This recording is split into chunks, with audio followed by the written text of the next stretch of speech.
Bonjour à toutes et à tous. Donc, on va commencer cette troisième conférence sur la question de la transition écologique au sein des JTSE.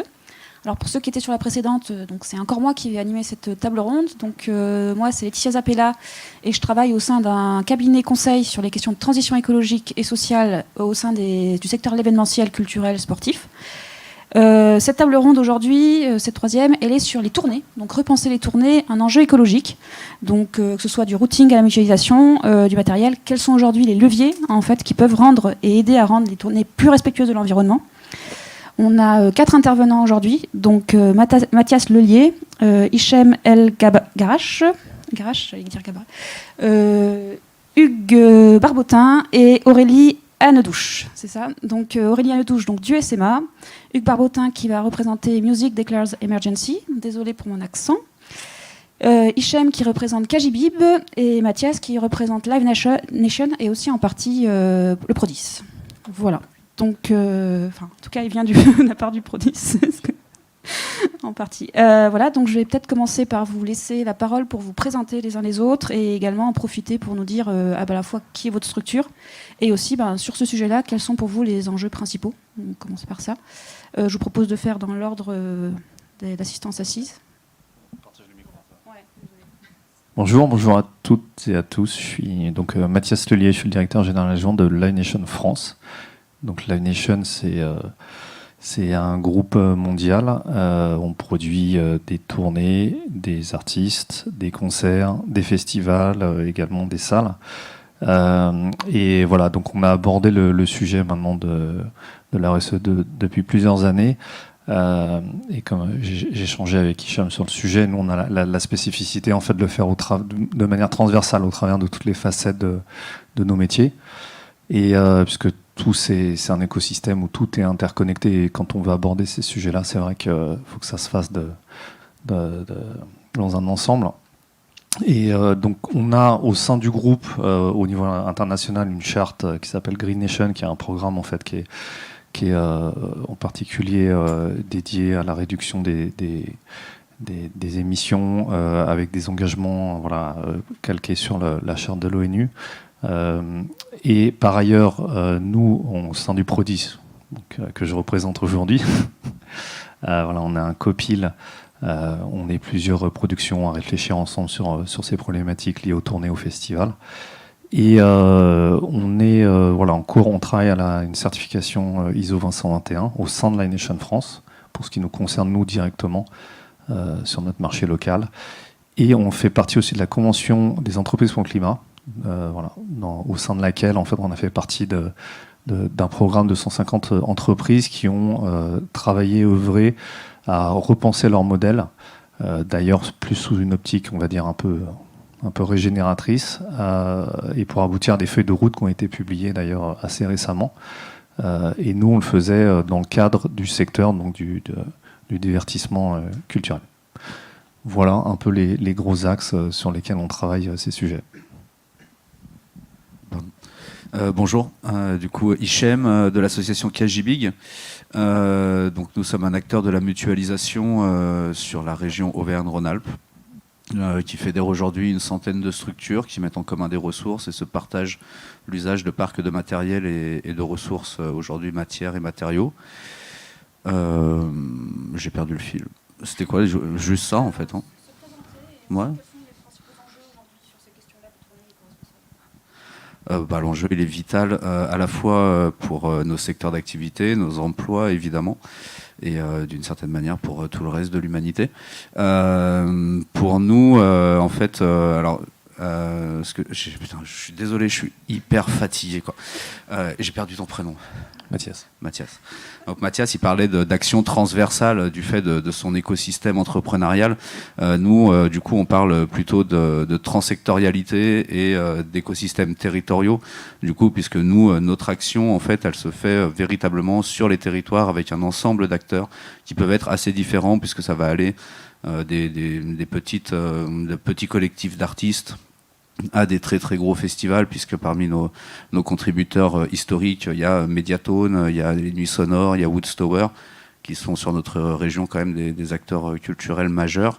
Ça va aller aussi jusqu'à des associations de commerçants, aujourd'hui des salons, Donc on va être vraiment sur toute la dynamique événementielle sur notre territoire et depuis quelques mois maintenant, des collectivités territoriales, des entreprises.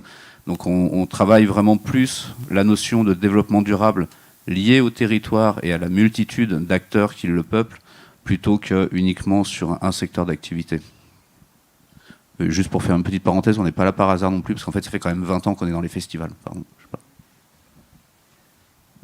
Donc, Hugues Barbotin pour Musique d'Éclairs Emergency. Avant d'être membre de MDE, je suis ex-directeur programmateur du Festival Terre du Son, un festival qui est engagé dans les questions de développement durable et d'éco-responsabilité depuis 2007, avec un premier bilan carbone en 2009. Donc voilà, c'est ma casquette de producteur de spectacle, de festival, et également donc MDE Musique d'Éclairs Emergency, qui est une association loi 1901. Donc c'est l'antenne France, puisqu'il y a une antenne Royaume-Uni qui a été créée en 2019 autour de la mobilisation de la filière musicale autour des questions de réchauffement climatique, notamment.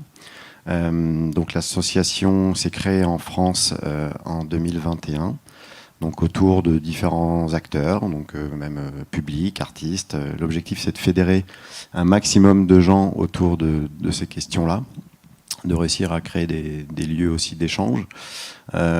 Concernant les enjeux, donc c'est réussir à mobiliser, continuer à mobiliser l'ensemble de la filière, les publics, les artistes, j'insiste, et aussi les acteurs autour de ces enjeux-là, réussir à créer des lieux de discussion et des lieux de réflexion, à la fois pour trouver des solutions techniques, technologiques, dans un premier temps, parce va falloir mettre en marche pas mal de choses assez vite, mais surtout réfléchir au nouveau format, réfléchir à la suite, parce que la suite, elle va nous être imposée, quoi qu'il arrive.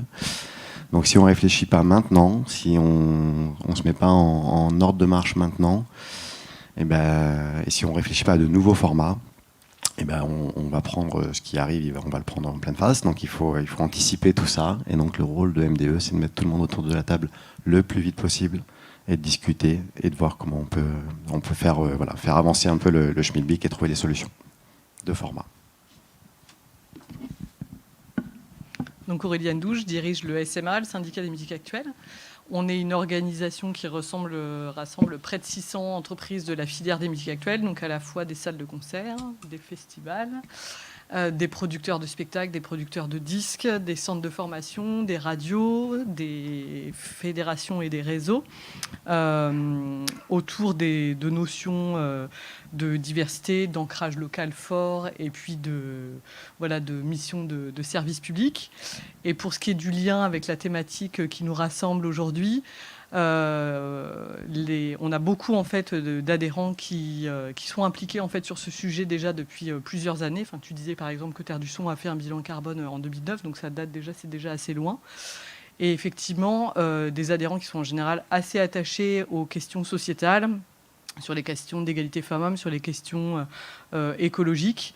Et donc, ça fait un petit moment, en fait, qu'on se dit qu'il faut qu'on actionne quelque chose de plus collectif. Effectivement, il y a déjà des adhérents qui ont fait des bilans carbone. Il y a des adhérents qui se sont fait certifier, en fait, sur les normes ISO. Il y a des adhérents qui ont pu créer des postes dédiés aux DD dans leur structure. Et l'idée, c'était d'aller plus loin ensemble, en se disant qu'on serait plus fort à faire une action collective. Et donc, concrètement, c'est à peu près depuis 2019-2020 que le syndicat, d'un point de vue collectif, s'est emparé du sujet. Et on va en parler plus concrètement après. Merci à tous. Du coup, effectivement, sur cette table ronde, on a essayé d'avoir en fait un panel assez diversifié des métiers en fait de l'organisation d'une tournée, donc pour voir en fait en fonction d'où vous vous positionnez, quelles sont un peu les solutions, ou en tout cas les pistes de solutions qui sont réfléchies, qui sont en train d'être mises en œuvre. Du coup, si on refait le tour dans l'autre sens, je vais continuer la parole à Aurélie pour présenter effectivement au niveau du SMA, qu'est-ce qui est envisagé, effectivement les expérimentations que vous envisagez pour l'avenir sur ces sujets-là. Donc, comme je le disais, en fait, alors dans l'équipe, on est assez convaincus aussi par ces questions sociétales, évidemment, mais on est aussi très poussé par les adhérents qui veulent absolument en fait s'emparer de ces sujets écologiques. Et la question est de savoir par quoi je commence. Est-ce qu'il faut mieux que je commence par changer mon parc de matériel? Est-ce qu'il faut que je change de fournisseur d'énergie? Est-ce qu'il faut que je travaille sur le transport des publics? Il y a vraiment une volonté de faire mieux, de bien faire, mais sans savoir comment s'emparer. Donc on a commencé, on va dire, à mettre un pied à l'étrier lors de notre congrès en 2020 au Grand Mix, en faisant intervenir donc, le Shift Project à cette occasion. Et ça a vraiment déclenché, on va dire, une prise de conscience collective. C'était le moment, vous vous souvenez, où on était encore confinés, couvre-feu, etc. Donc en fait, ce qu'on a décidé de faire avec le Shift, c'était de mettre en place en fait, un webinaire en se disant on va profiter un peu de ce temps où on ne peut pas produire de spectacle pour se former et, on va dire, créer un socle commun de connaissances transverses à l'ensemble des adhérents. Donc on a créé en fait ce webinaire Décarbonons la culture sous la forme de 4 modules qui étaient accessibles en ligne pour les adhérents, qui a été plutôt bien suivi. On a voulu ensuite aller encore un peu plus loin, toujours sous l'impulsion des adhérents, et de se dire bon, comment est-ce qu'on peut s'emparer davantage du sujet. Et en fait, on a décidé de répondre, donc ça date d'il y a à peu près 1 an, à un appel à projet dans le cadre du programme d'investissement et d'avenir 4, donc le programme Alternative Verte dans le cadre de France Relance, qui voilà, est un appel à projet ouvert sur des actions en fait, pour proposer en fait, des alternatives plus vertueuses d'un point de vue écologique. Donc nous, en fait, le prisme selon lequel on travaille, c'est vraiment un prisme collectif. L'idée, en fait, c'est d'essayer d'embarquer en fait, l'ensemble des adhérents, l'ensemble de la filière dans ce changement. Et donc, quand on a déposé cet appel à projet, en fait, on en a déposé exactement 2. Comme on est un syndicat de filière, on a décidé d'agir à la fois du côté du spectacle vivant et à la fois du côté des musiques enregistrées. On a déposé un premier appel à projet sur les musiques enregistrées en lien avec le Centre national de la musique et 2 autres organisations patronales dans le secteur phonographique, donc le SNEP et l'UPFI. Et du côté du spectacle vivant, on y est allé de ce côté-là avec la FEDELIMA, la Fédération des lieux de musique actuelle. Et donc, la manière dont on travaille, en fait, ce projet, c'est de se dire il faut que ça soit collectif pour gagner du temps. On ne va pas demander à nos 600 adhérents de faire 600 bilans carbone. Je pense qu'on s'accorde tous ici pour dire que ça serait complètement inutile. Ça prendrait beaucoup trop de temps, ça coûterait trop cher, ça ne servira à rien. Donc, en fait, le projet qu'on a déposé, en fait, c'est de travailler sur la base d'un échantillon représentatif dans les 2 projets, à la fois du côté du spectacle vivant et à la fois du côté des musiques enregistrées. Et de réaliser des bilans carbone sur cet échantillon représentatif de producteurs de spectacles. Donc là, on va parler des tournées à cet endroit-là, des festivals, des salles de concert, des organismes de formation et des labels. Donc là, le projet est sur le point de démarrer. On va commencer très concrètement en janvier. On est en train de finaliser, de boucler en fait le tour de table des partenaires de ce projet. On sait qu'on va travailler donc avec le cabinet Ecodev qui va nous accompagner en fait pour faire les bilans carbone, parce qu'évidemment, nous pouvons rapporter les besoins de la filière, mais nous ne sommes pas du tout des spécialistes d'un point de vue pratico-pratique. Donc c'est Ecodev qui va réaliser les 16 bilans carbone du côté du spectacle vivant pour retirer en fait de la donnée. Et l'autre angle sur lequel on travaille notre projet, c'est un angle collectif, mais c'est aussi un angle transparence à 100%. Pour nous, c'est une question sociétale qui est très urgente, comme tu l'as dit. Et donc l'objectif, c'est de surtout pas perdre de temps et donc de mettre tous les résultats qu'on va pouvoir obtenir grâce à ce projet, à cette expérimentation, sur la place publique, en open source. Il n'y aura absolument rien qui ne sera pas accessible. Donc l'idée, c'est de créer un site pour pouvoir poser toute cette donnée-là. Donc dans un premier temps, les données des bilans carbone. Et surtout, ce qui nous intéresse derrière, c'est de dessiner des trajectoires pour les producteurs de spectacles, comment réaliser des tournées plus vertueuses, comment monter un festival plus vertueux, en tout cas qui a moins d'impact carbone, pour une salle de concert, pour un organisme de formation, pour un label en streaming avec de la vente physique. Et donc, à partir de là, ce qu'il va falloir qu'on arrive à transformer comme essai, c'est d'arriver à emmener l'ensemble des 600 entreprises et voire au-delà de la filière, que tout le monde se sente concerné et pas uniquement notre échantillon représentatif, musique enregistrée, spectacle vivant. Et donc, on va probablement jalonner aussi l'année 2023 de différentes rencontres musique actuelle et écologie, comme on avait déjà pu réaliser l'an dernier à la Gaîté Lyrique en avril, de manière vraiment à emmener tout le monde et que chaque entreprise dans la mesure où elles souhaitent partir dans ce projet, puissent s'en emparer. Et ce que tu disais aussi, Hugues, qui nous semble très important, c'est qu'en fait, on veut proposer avant qu'on nous impose des choses. On l'a bien vu, l'été 2022 était un parfait exemple, malheureusement, de la situation. Mais on pense évidemment que d'ici 5-10 ans, on va nous empêcher de faire certaines choses. Est-ce qu'on pourra encore arroser des festivaliers alors que les maraîchers n'ont pas le droit d'arroser leur production ? À un moment, je pense que si ce n'est pas par la voie réglementaire, ça sera l'opinion publique qui ne voudra plus entendre ce genre de vérité. Donc à nous de proposer des alternatives avant qu'on nous interdise de manière un peu sèche et drastique notre activité. Il y a certainement des choses qu'on peut adapter, de trouver peut-être quelque chose, la voie médiane, pour continuer à pouvoir proposer des concerts. Donc voilà un peu le projet qu'on est en train d'amorcer. Merci. Ok. Alors chez MDE, il y a pas mal de choses qui sont en cours de préparation pour cette année 2023, plutôt des logiques d'expérimentation. Je vais vous en citer deux.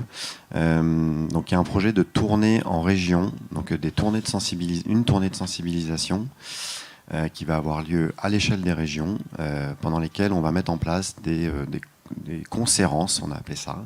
Donc c'est des concerts-conférences, avec l'idée d'associer donc des artistes mobilisés autour de la question de l'engagement écologique, et aussi associer les acteurs des régions qui sont en responsabilité sur les questions de transition écologique, les politiques également qui seront associés, éventuellement les associations de défense environnementale. Voilà, l'idée c'est de vraiment créer des temps forts sur les territoires avec des échanges, ce que je vous disais un petit peu en introduction, des temps de concertation, de discussion sur les enjeux, sur les freins, sur l'avenir, essayer de réfléchir un petit peu au nouveau format, nouvelle manière de travailler.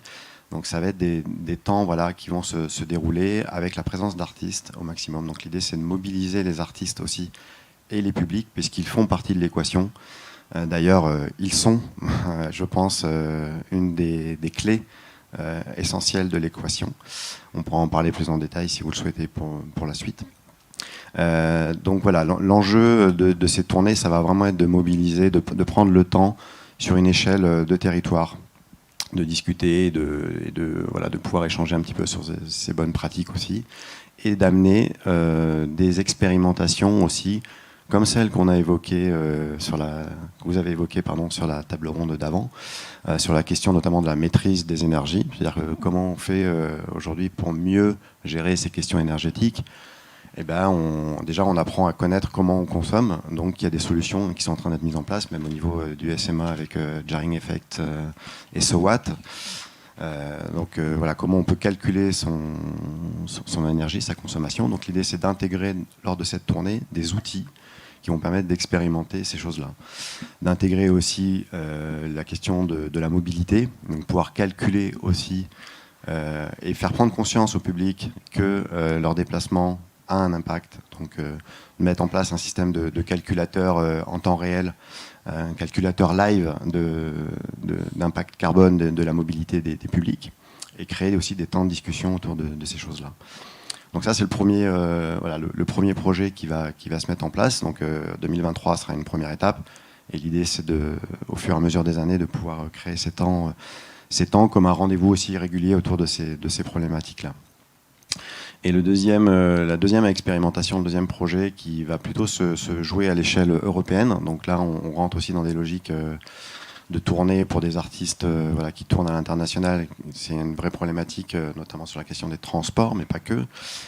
L'idée, c'est de réfléchir donc, en partenariat avec le collectif des festivals bretons, avec Technopole et avec DJs for Climate, de réfléchir justement à un nouveau format, une nouvelle manière de créer, de monter ces tournées à l'échelle européenne, donc en lien avec les autres antennes de Music Declares Emergency. Donc, il y en a 11 au total au niveau international. Donc de réfléchir avec eux, avec les acteurs aussi de ces pays, pour construire un modèle. Alors ça va pas être un modèle type, mais montrer qu'il y a des choses qui sont possibles pour réduire de manière assez importante les émissions. et l'impact de nos tournées. Donc là, je ne peux pas vous donner encore trop de détails parce que c'est en construction justement, mais en tout cas, c'est de construire ce cahier des charges déjà, de se dire qu'il faut s'imposer des choses. Il y a tout un tas de sujets sur lesquels on peut intervenir dans le cadre de la tournée, alors avec des ordres de grandeur plus ou moins importants, hein, l'alimentation, l'énergie, on en a parlé, les déchets qui sont une toute petite part, mais en même temps c'est la première sur laquelle tout le monde s'engage parce que c'est le plus simple. Mais bon, c'est des petites choses, mais voilà, c'est avoir un cahier des charges assez complet, et notamment sur la mobilité des artistes et sur la manière dont on construit son routing, la manière dont l'artiste est présent aussi sur les territoires. On voit que voilà, l'artiste est présent énormément. Il y a des artistes qui arrivent à faire des efforts. Hein. Je pense à Coldplay qui divise par 2 son impact carbone. Mais en fait, quand on regarde bien, ils divisent finalement le nombre de dates et ils sont présents de manière beaucoup plus longue sur les territoires. Donc il y a déjà des choses, je trouve, assez intéressantes quand même si on peut se poser la question après des jauges. Hein. Peut-être qu'il y a 2 fois plus de monde aussi à leur concert. Donc finalement, il y a 2 fois plus de gens qui se déplacent aussi. Donc l'impact, c'est pas la tournée en direct, mais c'est le public qui le crée. Mais en tout cas, voilà, sur cette expérimentation à l'échelle européenne, c'est l'idée de se dire comment on retravaille, comment on redéfinit les relations entre tourneurs, organisateurs, artistes, et comment on construit ensemble pour essayer d'être le plus vertueux possible dans nos métiers. Pour ceux qui le souhaitent, mardi, je fais une petite promo comme ça au passage. Mardi 29 novembre à 19h, il y a une présentation du projet MDE pour 2023. Donc ça sera en visioconférence. Si vous souhaitez assister à la présentation de ce projet, vous êtes tous cordialement invités à participer. Voilà. Merci. Hichem, je te laisse la parole. Ouais. Alors nous, on va pas du tout parler de bilan carbone, en l'occurrence. Du coup, il y a 2-3 personnes autour de cette table qui savent ce que j'en pense, et pour ceux qui ne le savent pas, je vais les dire. Les bilans carbone, c'est le doigt qui montre la Lune, et en fait, aujourd'hui, on passe énormément de temps, énormément d'énergie, et on met énormément de moyens à regarder ce putain de doigt. Du coup, nous, ce qui va nous intéresser, en fait, c'est essentiellement la consommation de ressources naturelles. Là-dessus, en fait, on occulte, parce que les bilans carbone, en fait, quand je dis ça, c'est pas pour le plaisir d'être violent avec les gens qui se retournent le cerveau et essayer de produire des outils qui sont ultra pertinents dans l'absolu. C'est plus que pour moi, en fait, ils sont très très mal utilisés. Il y a tout un ensemble de choses en fait qu'on prend pas en considération dans un bilan carbone. Personne ne sait là les chaises sur lesquelles vous êtes assis. En fait, on va calculer le bilan carbone de leur usage. À aucun moment, on va calculer la quantité de ressources naturelles qui a été utilisée pour les produire. Et nous, en fait, on agit sur un truc qui est incalculable, absolument indéfinissable. Il n'y a aucun scientifique aujourd'hui, et j'ai eu la chance et l'honneur d'en rencontrer quelques-uns et d'en parler avec eux, il n'y en a aucun qui est capable de nous dire aujourd'hui en fait, la réalité de la consommation des ressources naturelles du matériel que nous utilisons. Simplement, ils sont tous d'accord sur un truc, c'est que globalement, si on utilisait bien le matériel que nous avons déjà à notre disposition, on aurait un impact considérable et immédiat sur la consommation de ressources naturelles de notre secteur d'activité. Ce qui aurait un impact immédiat sur la santé de notre planète et potentiellement sur l'avenir de nos enfants. Et du coup, ces solutions-là, en fait, elles existent. Elles existent pas seulement parce que Kajibig est là et que c'est les meilleurs et les plus forts. Elles existent depuis des années et des années. Kajibig, ça a quasi 20 ans. Des acteurs de la mutualisation sur les territoires qui ont 10, 15 ou 20 ans, il y en a pas mal. Je vais pas vous dire qu'il y en a 250, mais il y en a quelques-uns quand même sur pas mal de territoires. On les a contactés, tous ces gens-là, on a parlé avec eux, on voulait savoir, en fait, du coup, déjà pourquoi on les croisait nulle part, pourquoi on n'entendait jamais parler d'eux. Et en fait parce qu'ils bossent, qu'ils n'ont pas le temps, ce qu'on a tout à fait compris en fait, hein. Et du coup nous on a décidé tous ensemble en fait, on a décidé d'être un petit peu moteur là-dessus, c'est-à-dire on a fait le premier panorama de la mutualisation qui recense déjà 44 structures qui agissent dans le cadre de la mutualisation de matériel, la mutualisation de ressources et d'une certaine manière la mutualisation au sens un peu plus large telle qu'elle peut être entendue aussi dans les cercles politiques et culturels. On a organisé les journées des acteurs de la mutualisation du coup pour pouvoir progresser ensemble En premier lieu, pouvoir définir ce mot, puisque la mutualisation ne veut absolument rien dire en France, elle n'a jamais été définie par l'Académie française, donc ça recouvre un ensemble de réalités, de pratiques qui sont très très différentes les unes des autres. Mais par contre, on a partagé tous un constat assez simple, en fait, c'est que l'intégralité du matériel nécessaire à nos activités est déjà présent sur le territoire. C'est-à-dire que dans l'absolu, il n'y a absolument aucune nécessité, même j'ai envie de dire absolument aucune excuse, à acheter du matos aujourd'hui. Je ne dis pas qu'il faut aller démonter l'intégralité des industriels et commerçants et metteurs en marché de France. Je dis simplement que là, dans le phénomène d'urgence, dans l'immédiat, tout de suite, on a juste en fait à utiliser déjà le matériel disponible, quoi. Et à se projeter sur cette notion très très simple pour revenir sur les tournées. Je ne sais pas si c'est maintenant que je suis censé le dire ou après, je ne sais plus. En fait, sur les tournées aujourd'hui des artistes, ce que je trouve absolument dingue et plus concevable dans les pratiques actuelles, c'est qu'en fait l'artiste il doit voyager sur un territoire et faire avec les ressources disponibles sur le territoire. L'artiste, il ne doit pas voyager avec sa scène, il ne doit pas voyager avec ses techniciens, il ne doit pas voyager avec ses lumières, il ne doit pas voyager avec un plan de feu, il ne doit pas voyager avec une scéno, en fait. L'artiste, il doit se projeter sur un territoire et dire, en fait, qu'est-ce que j'ai de disponible sur ce territoire. Alors, évidemment, ça pose un ensemble de problématiques logistiques, de planification qui sont absolument colossales. Mais j'aime à le dire et le répéter, le développement durable, c'est compliqué et difficile. Et quand ce n'est que compliqué et difficile, c'est une bonne nouvelle. Parce que généralement, c'est compliqué, difficile et onéreux. Là, en l'occurrence, si on pouvait déjà expérimenter avec des artistes, je ne dis pas ça parce que Live Nation est autour de la table, mais potentiellement des artistes qui pourraient drainer pas mal de monde et de se projeter en se disant, bah tiens, si on organisait, ne serait-ce que pour tester, sur un territoire, une date, avec un artiste, on projette, on planifie, on expérimente, parce que la clé, en fait, ça va être l'expérimentation concrète. Le calcul, on peut le faire en parallèle de l'expérimentation concrète. On peut faire une expérimentation concrète et se dire, on la calcule pas, de toute façon, on voit bien s'il y a un résultat ou pas. C'est toujours mieux quand on la calcule, c'est toujours mieux quand on mesure l'intégralité des paramètres. Donc du coup, on pourrait avancer déjà aujourd'hui sur des trucs très concrets, et il y a sur les territoires tous les acteurs qui peuvent répondre à cette nouvelle dynamique qui sera, à mon sens, de toute façon, l'unique possibilité demain d'avoir des artistes qui se produisent sur différents territoires. Puisque de toute façon, et tu l'as bien souligné dans ton intervention, je suis beaucoup moins optimiste que toi, en l'occurrence, sur les délais. On va prendre cher. Il faut être très très clair. Si demain ils mettent véritablement en place la stratégie de délestage, ils vont pas couper Netflix et Internet chez les particuliers le samedi soir, ils vont couper les salles de concert. Ok, donc ça va arriver très très vite. Les problématiques de l'eau, on a atteint un point de non-retour. Enfin, je suis désolé, je le nomme, mais on a atteint un point de non-retour sur le Hellfest. Je veux dire, c'est pas tant que la population ne peut plus l'accepter, que le territoire ne l'acceptera plus. Faut se le dire franchement, tu n'arroseras plus ton public. C'est fini. En fait, quand tu as un festival qui balance des centaines de milliers de litres sur son public en allant puiser dans les réserves d'eau agricole d'un territoire en alerte rouge sécheresse, voilà, c'est fini, on n'aura plus jamais le droit de le faire. Les festivals qui vont être fermés pour cause, ou du moins annulés pour cause de canicule, ça va être tous les ans. Et il faut bien se projeter sur un truc, c'est que c'est les festivals qu'on va annuler, pas le marathon. D'accord ?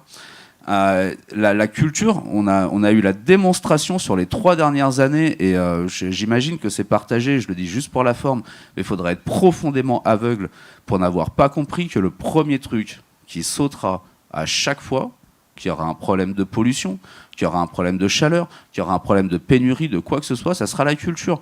Parce qu'on le veuille ou non, qu'on soit engagé dans la culture, la production d'art et la diffusion d'art depuis des années ou pas, en fait, on a juste quand même, au fond de nous, une conscience absolue. Nos métiers ne sont pas vitaux, en fait. Et nous, si on veut pérenniser nos emplois, si on veut pérenniser nos activités, on n'a pas d'autre choix que d'anticiper, mais à un niveau d'anticipation radical, la pénurie de ressources naturelles, la pénurie d'énergie, et in fine, qu'on le veuille ou non, il va y avoir une pénurie de public. Parce qu'en fait, les prix vont augmenter à cause de la pénurie des ressources, et la pénurie des ressources, elle ne va pas toucher que les professionnels, elle va toucher les particuliers aussi. Du coup, le budget disponible pour les particuliers pour se rendre sur des événements culturels, il va diminuer massivement. D'accord ? Donc en fait, toutes ces problématiques-là, elles doivent nous amener de manière très rapide à lancer des expérimentations. Dès maintenant, on doit expérimenter concrètement des mécanismes, en ayant toujours en tête aussi que le modèle économique est ultra important. Il y a des expérimentations qui sont franchement hyper intéressant, enfin que je trouve hyper intéressant, tout est discutable, mais ce que je trouve hyper intéressant, sur les tournées en vélo par exemple, sur les tournées en mode doux, sur ces gens-là qui débarquent sur des territoires ruraux et qui vont pendant 2 mois en vélo passer de mairie en mairie pour aller produire leur spectacle sur la place du village. Et j'habite dans un petit village, je trouve ça absolument génial. Il n'y a pas de modèle économique derrière, ça pérennise pas nos emplois, d'accord ? Par contre c'est fantastique, en termes d'impact culturel sur le territoire, c'est extraordinaire. Maintenant, il faut que nous, on se projette sur un truc où on se dise, très clairement, on a des jobs. Ça veut dire qu'il nous faut des salaires.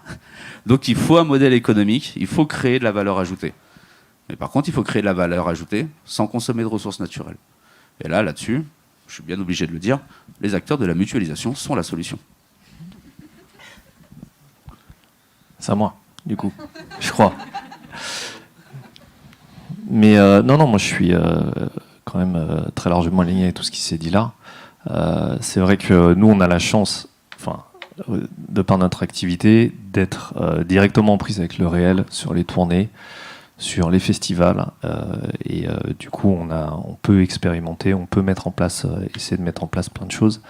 Et je pense qu'il est important aussi de reparler des modèles. Parce que, tu vois, tu disais, je suis pas complètement d'accord. Enfin, déjà, je pense que notre activité fondamentalement est destructrice de valeur. Je veux dire, on crée pas d'actifs, on consomme des ressources pour créer un événement qui est éphémère, dont il reste rien en mettant parfois des dizaines de milliers de personnes sur des sites, voilà. Donc, mais par contre, on a la chance, et là, je te rejoins, mais qu'à moitié, c'est un besoin vital pour moi. Enfin, je veux dire, ça correspond à un besoin humain qui est celui du divertissement, qui existait à l'âge de pierre, qui existera sans doute si on y retourne encore, hein, et que ce soit dans des stades où, voilà. Aujourd'hui, effectivement, on doit se poser la question des ressources, on doit se poser la question des leviers. Nous, on a commencé à le faire. Et je pense que, alors, on pourrait sortir tout le catalogue des leviers qu'on identifie par rapport à nos parties prenantes sur, il y a parlé des bilans carbone, la mutualisation en est un, et bien évidemment. Mais je pense que la question des modèles aussi, c'est important de se la poser. Une tournée, par exemple, parce qu'il en est question. Je pourrais parler des festivals, puisque les festivals, de manière générale, sont beaucoup plus avancés sur ces questions-là. Aussi parce que c'est d'autres problématiques, mais si on parle des problématiques de tournée typiquement, aujourd'hui le modèle d'une tournée et un routing, c'est mettre un maximum de dates dans un minimum de temps. Parce que c'est comme ça qu'on rentabilise une tournée, sur son modèle économique. Donc fatalement, là on se heurte à la consommation de ressources, les transports, et quand on vient en fait greffer à cette tournée une problématique de site, puisque les concerts se font sur des sites, c'est des sites qui doivent être idéalement accessibles au public, bien desservis, vertueux en termes de consommation d'énergie. Donc en fait, c'est sur tous ces leviers-là qu'il faut agir, mais y compris le modèle en lui-même. On échange souvent, d'ailleurs, j'entendais parler du Shift, donc ça m'est arrivé d'échanger avec Samuel Valenci. Mais voilà, le principe de radicalité, bien évident. Enfin, aujourd'hui, il s'impose à nous tous. Cependant, je pense qu'il faut aussi ancrer les choses dans le réel et dans la pratique, parce que sinon on crée quelque chose à deux vitesses. Ça veut dire qu'il y aura des think tanks comme cela, où on dira plein de choses, et il y aura ce qui se passera dans la vie réelle, avec des artistes qui sont peu concernés ou pas. Parce que si on parle souvent des artistes comme... les premiers à se saisir de ces sujets, oui, mais pour être producteur d'artistes et dialoguer avec des artistes directement, lorsqu'il va s'agir de dire il n'y a plus de scéno, tu voyages plus avec ta prod, les SMAC en local, on sait ce que... Là je parle des SMAC volontairement, pour ceux qui savent quel est le parc light où sont dans une SMAC, très souvent, ça ne fait pas le job au niveau du show de l'artiste par rapport à l'artiste qui jouait la veille ou le lendemain. C'est pareil sur les festivals. Je pense que la mutualisation, c'est un des leviers principales qu'il faut mettre en place. Maintenant, notre modèle entre les festivals, c'est de la concurrence acharnée. C'est-à-dire quoi? C'est-à-dire qu'un festival, il doit se différencier d'un autre sur sa programmation, sur son site, alors qu'on sait tous, et nous, c'est la feuille de route qu'on a défendue à la Convention des entreprises pour le climat, c'est vraiment qu'on mutualise les sites. Un festival aujourd'hui se définit avant tout par son site, mais demain, comment est-ce qu'on peut agir justement pour avoir des sites qui soient mutualisables, que ce soit des salles, que ce soit indoor ou outdoor, et qu'on arrête peut-être à terme d'aller mettre 100 000 personnes au milieu d'un champ de patates, ou même 5 000 au milieu d'une réserve naturelle. On sait que c'est ça le problème. Mais et ça entraîne d'autres problèmes, parce que une fois qu'on s'est dit ça, et nous on y croit fermement aussi, quand je dis que on sera jamais neutre dans notre activité. Nous on croit fermement que pour faire pencher la balance du bon côté, c'est-à-dire sur un bilan positif voire régénératif, il faut aussi prendre en compte tout ce qu'on peut générer en termes social. C'est pour ça que nous on prend le parti aussi de beaucoup travailler en faveur de l'ESS, parce qu'on pense véritablement qu'il y a quelque chose à faire aussi à ce niveau-là. Mais voilà, et pour en revenir, je ne sais plus ce que je disais, au modèle et au site, voilà, on se dit, ok, ça veut dire des sites bien desservis, ça veut dire... mais donc du coup, quid de l'accès à la culture pour tous? Bref, c'est plein de questions aujourd'hui que nous on se pose, que Coldplay s'est posé, bien évidemment, au niveau des routings, et à toutes les échelles. On fait des tout petits concerts jusqu'au plus gros. Voilà. Et en particulier, les festivals aujourd'hui sont sont bien avancés. C'est normal, parce qu'ils gèrent avant tout un site, le déplacement des publics. Une salle, quelque part, peut être certifiée, mais ça ne sert à rien qu'elle soit certifiée ou qu'elle soit vertueuse si elle accueille la prod la plus dégueulasse. Idem pour les festivals. La vraie problématique aujourd'hui, c'est la tournée. Et on en parlait en préambule, hein. On en est qu'au commencement. Et on va se heurter aussi aux attentes du public, aux attentes des artistes. Et bien évidemment que c'est un levier fondamental sur lequel il faut se pencher. Ouais, je voulais réagir sur plusieurs points que j'entendais. Quand effectivement, je crois que c'était Hichem, tu disais qu'il y avait urgence. Effectivement, enfin, moi je peux tout à fait témoigner. Il y a une boucle de mail en ce moment qui circule dans les lieux qu'on représente, les 150 lieux qui représentent. À peu près toutes les collectivités qui sont propriétaires des bâtiments nous demandent explicitement de fermer les lieux.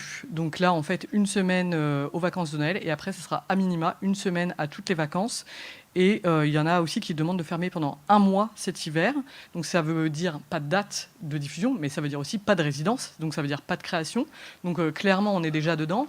Et c'est... Mais je suis désolé de réagir à ça, mais pas d'emploi non plus. Pas d'emploi, enfin voilà, tout ce que ça implique, pas d'accès à la culture. Enfin, oui, bien sûr. Hein, et des adhérents qui d'ailleurs à qui on impose de fermer, qui vont placer leur équipe en chômage partiel. Enfin, effectivement, c'est en janvier. C'est dans vraiment pas longtemps. Donc effectivement, après, quand on disait on est les premiers à fermer parce qu'on n'est pas essentiel, donc ça évidemment, c'est évidemment pas ce qu'on pense nous en tant qu'acteurs culturels, mais effectivement on nous le renvoie déjà depuis plusieurs années avec le Covid. Hein, bon, je ne refais pas le refrain on n'est pas essentiel avec le Covid, avec les questions écologiques. Effectivement, on interdit certains événements parce que à un moment il faut peut-être mieux aussi arroser des champs et qu'effectivement il faut peut-être manger. Là, je pense que vous avez tous entendu parler des JO aussi 2024 où il y a les JO, donc s'il vous plaît, arrêtez de vivre sur le reste du territoire. Vous vous mettez dans le coma pendant 3 semaines et puis vous aurez le droit de revivre à partir du 12 août quand les JO seront passés. Donc voilà. Là, c'est effectivement quelque chose sur lequel on est en train de se battre, où effectivement la culture est encore pas au centre des préoccupations du gouvernement. Par contre, de dire que c'est pas prioritaire, évidemment que la culture c'est le socle d'une société et que tout ça, ça va laisser des traces sur la manière dont on vit ensemble, sur la manière dont on échange. Et je pense que tous on déplore les dérives politiques auxquelles on assiste en ce moment et qu'on voit dans d'autres pays, et que la culture, elle a évidemment un rôle à jouer à cet endroit-là, et qu'à force effectivement d'être reléguée au second rang, ça a aussi des impacts de ce côté-là. Dire aussi qu'effectivement on a bien conscience dans notre projet que le bilan carbone c'est pas l'alpha et l'oméga de l'écologie, que c'est juste à un moment donné on va commencer par quelque chose. Là on commence par l'impact carbone, et puis après je pense qu'on va effectivement s'attaquer aux questions de l'eau. Il y a beaucoup de questions. Mais en fait, c'est tellement énorme comme chantier qu'il faut bien qu'on prenne une porte d'entrée. Et d'ailleurs, face à l'urgence et en fait à tout ce qu'il y a à faire, je vous ai dit qu'un peu un leitmotiv de notre projet, c'était de travailler de manière collective. Et ça tombe bien, je te vois Maxime, dire aussi qu'en fait, pour nous, l'objectif, c'est de surtout pas doublonner avec ce qui a déjà pu être fait par ailleurs. Par exemple, on est en train de regarder ce qui est fait dans le secteur de l'audiovisuel ou du cinéma. Il y a des choses qui ont été faites, il y a certainement des choses qui sont transposables à notre secteur. Donc l'idée, en fait, c'est d'échanger et de se dire, on ne va pas refaire ce que vous avez déjà fait. Et par contre, si on s'apprête à faire des choses qui peuvent vous être utiles, on vous les donne, il n'y a aucun souci. Enfin, vraiment, l'idée, c'est de travailler de manière transversale. Et d'ailleurs, on est aussi membre d'un collectif qui s'appelle Starter, où l'idée, c'est de se dire, bon, si vous faites ça, Arviva, vous êtes sur votre calculateur carbone avec Seeds, clairement, on ne va pas en refaire un à un autre endroit. Il faut plutôt qu'on mutualise et qu'on soit complémentaires les uns des autres pour aller vite, parce qu'effectivement, on est déjà dedans, l'urgence est déjà là, et qu'il ne va falloir pas perdre plus de temps qu'on en a déjà beaucoup perdu, quoi. Hugues, tu voulais réagir aussi? Oui, deux choses. En réaction, comme Aurélie, là, sur le bilan carbone, j'avais un peu la même réflexion que toi il y a quelques temps. Je me disais, en effet, on est tous, on sait exactement ce que c'est qu'un bilan carbone, on sait on doit agir aujourd'hui, la question de la matière, c'est très important. Et en même temps, un bilan carbone, ce n'est pas que un rapport chiffré, c'est aussi un plan d'action. C'est aussi faire prendre conscience au sein des équipes, mobiliser les équipes pour prendre conscience qu'il y a un enjeu sur ces questions-là. C'est un chemin, quoi. Voilà, montrer aux équipes qu'elles peuvent agir à l'échelle de la personne, de l'individu. On peut agir pour limiter l'impact.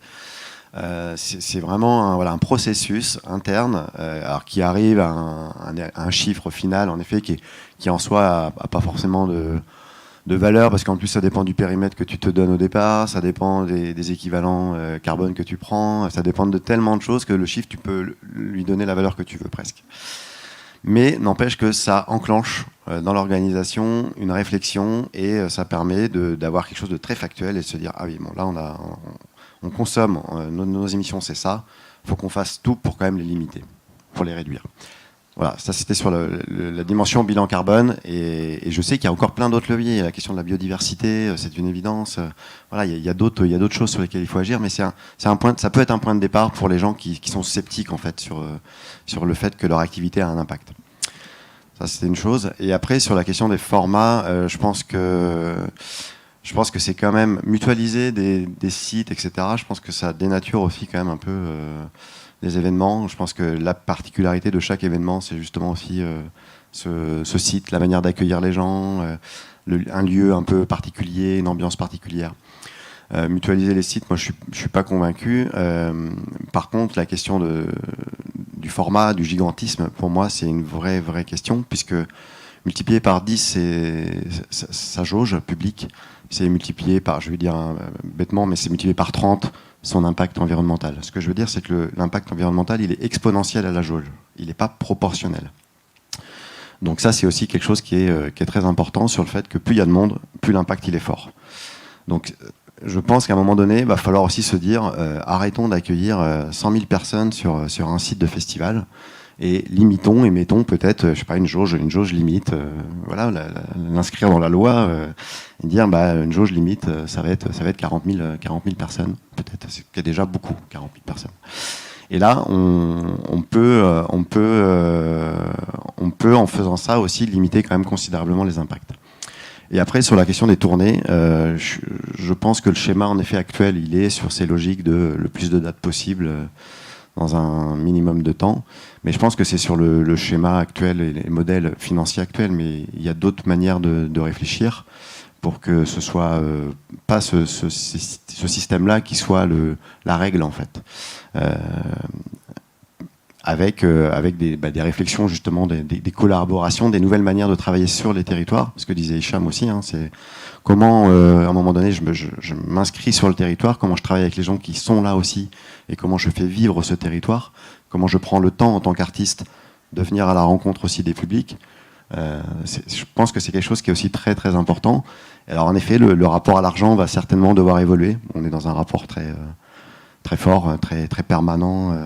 Mais je pense que ce rapport-là, il va aussi évoluer. Et si on n'évolue pas, de toute façon, on va être confronté à des problématiques où les publics ne pourront même plus acheter de billets pour venir voir les artistes. Donc va falloir tout redéconstruire. Alors c'est très très long le process parce que c'est pas que repenser des choses, c'est déconstruire, réfléchir et reconstruire. Donc voilà, c'est toute la problématique et on est dans quelque chose de très urgent et en même temps c'est quelque chose qui prend aussi beaucoup de temps.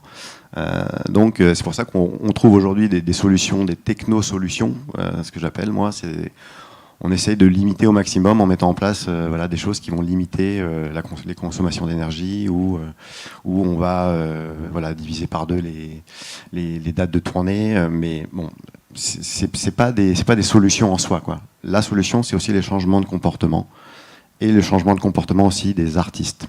Je pense qu'il y a, comment il s'appelle, Alain j'ai perdu le label. Mince. Il s'appelle Alain, j'ai perdu le nom du label. Mangrove, voilà, qui a monté son premier label, le premier label à impact positif. Il disait il faut faire l'acculturation des artistes.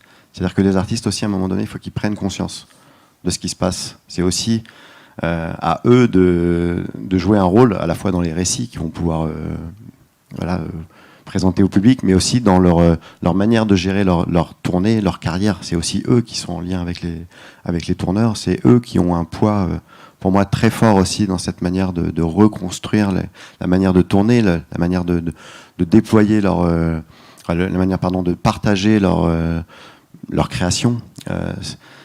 Moi, je crois très fort vraiment dans le rôle de l'artiste, de redonner un peu de temps, de se redonner du temps aussi en tournée. Et même, on les voit, les équipes techniques aussi, on souffre de cette espèce de boulimie de dates. C'est plus possible, quoi. Il faut vraiment qu'on arrive à redescendre d'un cran, qu'on redescende d'un niveau. Il faut que les artistes participent à ça. Il faut que les techniciens participent à ça. Il faut que tout le monde s'y mette. Mais il faut qu'on se redonne du temps. Il faut redonner du temps au temps. Il faut rentrer dans une logique de sobriété. Et de toute façon, elle va nous être imposée. Donc il faut le faire, il faut anticiper vraiment au maximum. Mathias, Hichem, ouais, moi, très rapidement, je vais faire court. En fait, j'ai entendu plein de trucs sur lesquels j'aimerais réagir. Juste pour finir, pour compléter un petit peu ce qui vient d'être dit, et je rentrerai pas dans le détail, mais la réinvention des imaginaires de réussite, y compris la réinvention des imaginaires de réussite des artistes, c'est fondamental. De toute façon, si le rêve d'un artiste c'est de tourner devant 100 000 personnes au Stade de France, c'est dead. Donc du coup, maintenant, il faut vraiment qu'il se projette sur une autre manière de faire les choses. Il y a de manière très... c'est pour ça que je pense que je vais réussir à faire court, parce que je pense que je vais faire un truc très transversal pour le coup. Il n'y a pas une solution pour une filière ou pour une industrie culturelle. Et en fait, c'est là-dessus où je pense qu'il y a beaucoup de choses où on a peut-être du mal à se comprendre, Kajibi et certaines personnes. Je dis pas que je comprends pas ce que vous dites et que vous comprenez pas ce que je dis, mais parfois, d'une manière générale, on a du mal à s'entendre avec des gens, parce qu'en fait, ils nous disent, il faut trouver, là, en l'occurrence, on cherche une solution pour la culture. Il n'y aura pas de solution pour la culture, en fait, il y aura une solution pour les écosystèmes territoriaux. Tant qu'on continuera à réfléchir en termes de filières, et tu vois, le cas pratique, là, et moi, je suis assez... j'ai monté un projet là-dessus pour un petit exercice... Je te laisse ma carte, partir pour moi. Non, mais la mutualisation des lieux, en fait. La mutualisation des lieux des festivals. J'ai vraiment monté un truc pour ce qu'on appelle un petit numéro de claquette vers chez moi. Du coup, juste pour l'exercice, en fait. De me dire, tiens, vas-y, on a appelé ça « Dreaming is not a crime ». Et du coup, on se fait des petits exercices comme ça, et puis vas-y, tu défends, quoi. Et j'ai monté, et du coup, je l'ai fait, ça. Et en fait, la réflexion, c'est pas de se dire tiens, on va mutualiser un lieu sur un territoire pour que l'intégralité des festivals du territoire se passe sur le même lieu, ce qui pourtant serait absolument génial en termes de gestion de ressources, en termes de matériel mutualisé, en termes d'offres, ne serait-ce que énergétiques aussi. Enfin, du coup, il y aurait moyen de maîtriser un nombre de facteurs absolument considérable. C'est possible, par exemple, à Lyon. On se dit, in situ, dans la ville, on crée une zone, et par exemple à Lyon, on a une toute petite zone qui s'appelle la station Mu, très petit, mais on pourrait imaginer, on se dit, tiens, vas-y, on a le technicentre de la SNCF, il y a 27 hectares, on se dit, on prend 2 hectares, et tous les festivals de Lyon, ils se font ici. Pourquoi pas ? On pourrait avoir un impact considérable sur la consommation de ressources des festivals intramuros, on pourrait avoir un effet considérable sur la mobilité des publics et donc du coup sur la diminution de ce sacro-saint bilan carbone que du coup on va finir par diminuer à fond avec des voitures électriques, ce qui fait qu'on n'aura fait que déplacer le problème. Mais Mais du coup, en fait, il faut pas le raisonner en se disant, bah tiens, si on le fait à Lyon, on va aller le faire à Villefranche-sur-Saône, et puis on va le faire à Mâcon, et puis on va le faire dans toute la région, puis en fait, on va faire. Non, en fait, ce qui est réaliste, réalisable et pertinent à Lyon, l'est pas forcément à 30 km de Lyon, en fait. Et c'est là, en fait, où l'écosystème territorial et la réflexion de l'écosystème territorial, elle est fondamentale. On fait pas d'écologie de la culture pour la culture. Ça marchera pas. On va se heurter contre un mur et on n'y arrivera pas. On va faire de l'écologie à partir du moment où on va reprendre en considération l'écosystème. Un écosystème, c'est un territoire. Il y a une espèce humaine avec ses activités, elle est membre d'un écosystème où il y a des animaux, des fleurs, de l'air et youpi quoi. Mais c'est la réalité de l'écosystème. Et en fait, toute la démarche écologique, si on la prend stricto sensu, c'est justement de rééquilibrer notre impact vis-à-vis d'un écosystème. On ne réfléchit pas à un écosystème si on ne réfléchit pas à territoire. On ne peut pas réfléchir à un écosystème en disant « Tiens, on va faire de l'écologie des lions pour les lions ». Ben, un lion tout seul, en fait, il crève de faim, c'est tout, quoi. Donc du coup, si tu veux réfléchir à de l'écologie et à un écosystème, tu prends l'intégralité du territoire, tu prends l'intégralité des interactions et tu réfléchis sur ce territoire à comment tu rééquilibres cet écosystème. Et du coup, les solutions, même si elles doivent être réfléchies collectivement et en filière, et j'adore ça en plus, c'est génial comme principe, mais en fait, il faut bien comprendre que les solutions parisiennes ne seront pas les solutions bordelaises. Que les solutions citadines ne seront pas les solutions rurales. Et que d'un territoire à l'autre, de toute façon, ça ne sera pas les mêmes solutions. Donc du coup, d'avoir cette réflexion permanente qui vient toujours de dire, bah tiens, on va trouver... Et du coup, je vois le temps passer, je suis désolé, je fais une dernière minute là-dessus. Une des raisons principales de la crise écologique que nous vivons, c'est quand on a commencé à construire en béton des trucs qui n'étaient construits avant en bois ou en pierre, ou qui étaient ronds ou qui étaient en terre. En fait, c'est quand on a voulu reproduire partout dans le monde les mêmes constructions, les mêmes modes de consommation, et finalement, quoi ? Les mêmes processus économiques. Et ben en fait, si on réfléchit le développement durable et l'écologie de la même manière, on va se viander. Et en fait, c'est un peu ce qu'on a essayé de faire, et c'est l'échec absolu et magistral des 40 dernières années en pensée économique, c'est qu'on s'est dit comment on va modifier des processus économiques qu'on va pouvoir adapter partout dans le monde pour vendre les mêmes choses à des personnes différentes, au même prix en gros, mais ça peut pas marcher en fait. Juste, ça peut pas marcher. Tu reviens sur des solutions territoriales. Tu territorialises ta solution, et à partir de là, tu auras des écosystèmes territoriaux équilibrés et écologiques. Oui, rapidement, parce que l'heure tourne. Non, je voulais revenir sur juste 2 points. C'était, dont j'entends souvent parler, bien évidemment, hein, nous, là, une chaîne. Et c'est pas juste pour bêtement défendre un modèle ou qui nous arrangerait nous, mais quand nous, on a commencé à réfléchir sur le site, je pense qu'aujourd'hui, pointer du doigt uniquement la taille, c'est pas que le seul critère pertinent. Je pense qu'un site, c'est avant tout, effectivement, on le sait tous, hein, que ce soit un festival ou un stade ou autre, c'est le déplacement des publics, même bien avant celui des artistes et des prods. Donc se pose la question du transport des publics, du déplacement des publics et du territoire. Vous mettez, et c'est pour ça, alors peut-être que ça pouvait sembler un peu triste d'avoir des sites qu'on mutualise, des sites déjà équipés, qui se ressemblent, enfin en tout cas en termes d'infrastructures qui sont suffisamment équipés justement pour accueillir des prods dans de bonnes conditions. Mais en attendant, mettre 10, 15, 20 000 personnes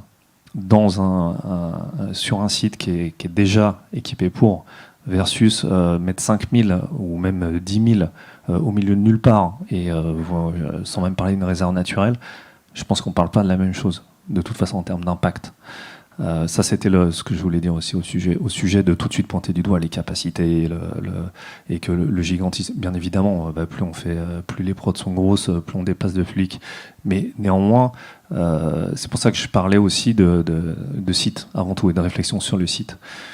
Pareil, souvent on entend il faudrait programmer que des artistes à 150 km à la ronde. Ok. Sauf que, encore une fois, et t'étais le premier à le dire, un festival il se différencie d'un autre par sa programmation, par son site et sa programmation. Donc tu disais sur le site effectivement que ça pouvait être triste à un moment d'avoir des sites qui soient plus l'identité d'un festival. je te rejoins, mais peut-être, et là c'est bizarre, enfin, parce que mon envers, c'est moi qui défends la radicalité du truc. Mais idem sur la programmation. On a vu les festivals, beaucoup ont tiré la langue. Une des raisons pour lesquelles beaucoup ont tiré la langue, c'est parce qu'ils ont fait les mêmes programmations à 150 km les uns des autres. On le sait. Enfin, je veux dire, on les a tous vus, hein, de Stromae en passant par Clara Luciani. Faut pas, voilà, faut pas être.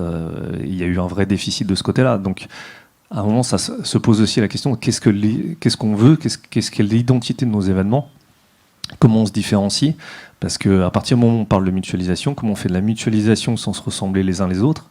Et encore une fois, un des freins à ça, c'est aussi la concurrence. Alors là, on peut après repartir dans nos modèles économiques d'aujourd'hui, la concurrence, le rapport à l'argent, le rapport à la compétitivité et tout ça. Mais n'empêche que c'est une réalité. Donc on croit fermement, nous en tout cas, au travail avant tout sur le site. Ça, pour nous, c'est la réflexion numéro 1, et bien évidemment après sur les tournées. Mais voilà, je pense que le principe, de pointer du doigt uniquement la capacité, bien évidemment, je ne parle pas dans des proportions de 100, 200 000 personnes, ça n'est pas l'unique problème. Et tu parlais des territoires, mais ça veut dire quoi? C'est-à-dire qu'on fera plus que des concerts et des événements que dans des sites qui sont dans des territoires bien desservis, qui ont les infrastructures de transport. Quid de l'accès à la culture pour tous? Bref, donc voilà, c'était ce que je voulais dire.